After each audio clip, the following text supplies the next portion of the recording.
வணக்கம் உறவுகளே, இன்றைக்கு என்னுடைய யூடியூப் காணொளியில் நீங்கள் காண இருக்கும் வீடியோ சாக்லேட் ப்ரௌனி கேக்கு. வாங்க இந்த சாக்லேட் ப்ரௌனி கேக் நான் எப்படி செய்தேன்னு சொல்லி வீடியோக்குள்ளே போய் பார்க்கலாம்.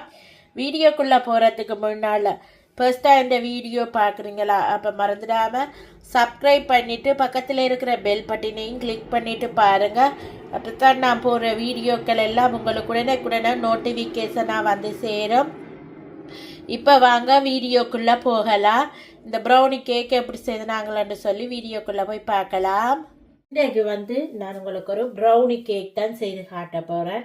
அதுக்கு white sugar 75 gram, brown sugar 75 gram, ரெண்டும் சேர்த்து 150 கிராம் எடுத்திருக்கிறேன் ப்ரௌன் சுகர்.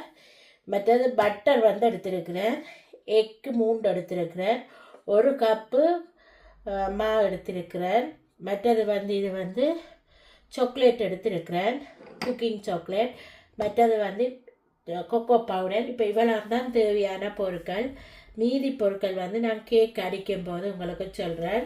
முதல்ல நான் இந்த சீனியையும் 2 ப்ரௌன் சுகரையும் ஒயிட் சுகரையும் மிக்சியிலே அடிச்செடுக்க போகிறேன்.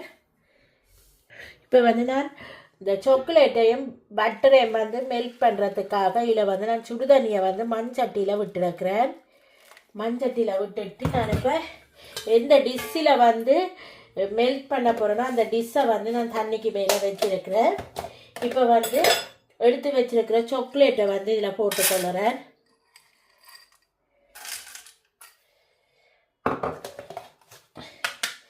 அப்புறம் பட்டர் எடுத்துருக்கிறேன், பட்டரையும் இதில் போட்டுக்கொள்ளுறேன்.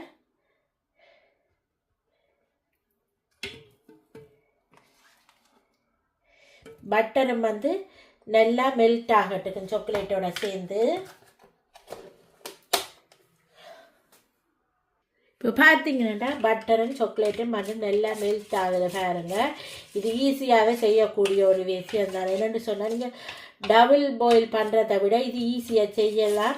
மண் சட்டியில் ஊற்றி சுடுதண்ணி ஊற்றினீங்களான்னு சொன்னால் சட்டி நல்லா சூடாக இருக்கும். அந்த சுடுதண்ணி சூடாடுறது குறைவாக இருக்கும். அதால் தான் ஹீட்டாக இருக்கும் மண் சட்டி என்றபடியாக நான் மண் சட்டியில் ஊற்றி வச்சுருக்கிறேன். இப்போ பாருங்கள் நல்லா கரைஞ்சிட்டுது. இப்போ இதை நாங்கள் ஒரு செப்ரேட்டாக எடுத்து வைப்போம். இது கொஞ்சம் நேரம் சூடு ஆறட்டுக்கு. ஒரு கட்டியலும் இல்லாமல் பார்த்தீங்களா எப்படி வந்திருக்கேன், இப்படி வர வேணும். இப்போ இதை நாங்கள் செப்ரேட்டாக எடுத்து வச்சுக்கொள்ளுவோம். இப்போ நான் கேக் அடிக்கிறதுக்கு ஒரு மிக்சிங் பவுல் எடுத்துருக்கிறேன். அதில் நான் பவுடர் பண்ணினேன் இந்த சுகரை இதில் சேர்த்துக்கொள்ளுறேன். இப்போ இதில் நான் எடுத்து வச்சிருக்கிறேன் இந்த 3 எக்கையும் இதில் உடைச்சி விட்டு கொள்ளுறேன்.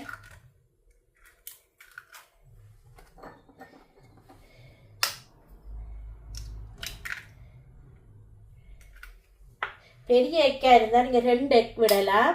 இது சின்ன எக்கண்டபடியாக நான் 3 விடுறேன்.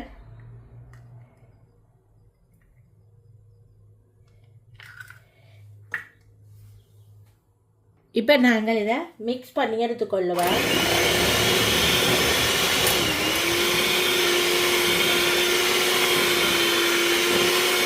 இப்போ இதில் நான் வெனிலா விட்டுக்கொள்கிறேன். 1 டேபிள் ஸ்பூன் வெனிலா விட்டுக்கொள்ளுங்க. விட்டுட்டு இதை நல்லா மிக்ஸ் பண்ணிடுங்க.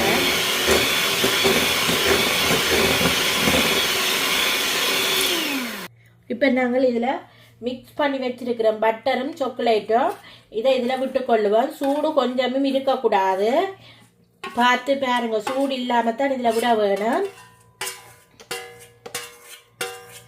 இப்போ இதில் விட்டாச்சு நாங்கள்.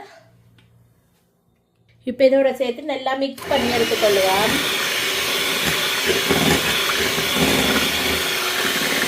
இப்போ நாங்கள் எடுத்து வச்சிருக்கிற இந்த மாவை இதில் போட்டுக்கொள்ளுவோம்.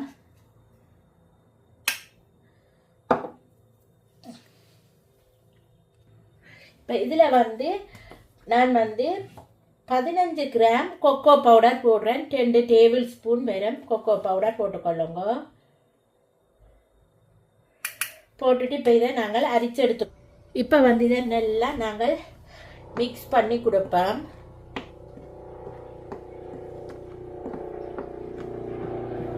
மிக்ஸ் பண்ணிட்டு பார்க்கலாம். இப்போ நல்லா மிக்ஸ் பண்ணிட்டேன். இப்போ நாங்கள் இதில் எடுத்து வச்சிருக்கிற இந்த மீதியாக இருக்கிற இந்த சாக்லேட்டை இதில் போட்டுக்கொள்கிறேன். போட்டுட்டு இதை நல்லா மிக்ஸ் பண்ணி விடுவேன்.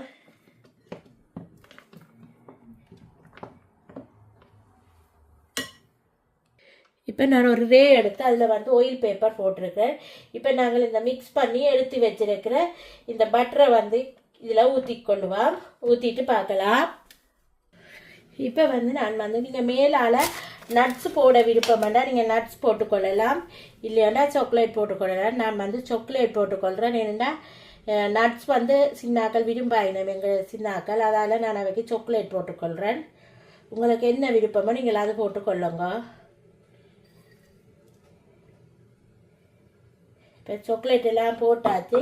இப்போ நான் அவனை வந்து ப்ரீஹீட் பண்ணி வச்சிருக்கிறேன். ஒரு 30 நிமிஷத்துக்குள்ளே இந்த கேக் வெந்துடும். நாங்கள் 30 நிமிஷத்துக்கு அப்புறம் பார்க்கலாம். பார்த்தீங்கன்னா சூப்பராக வந்திருக்கு என்னுடைய ப்ரௌனி கேக்கு.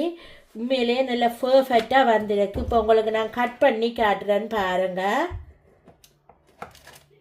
நல்லா ஸ்மூத்தாக கட் ஆகுது பாருங்கள் இந்த கேக்கு.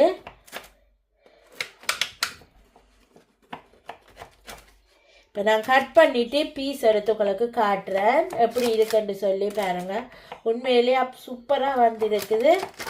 நல்லா பர்ஃபெக்டாக வந்திருக்கு. நான் போட்டு அளவு பண்ணி நீங்கள் செய்தீங்கன்னு சொன்னால் ஒரு பர்ஃபெக்டான ப்ரௌனி கேக் வந்து நீங்கள் எடுத்துக்கொள்ளலாம்.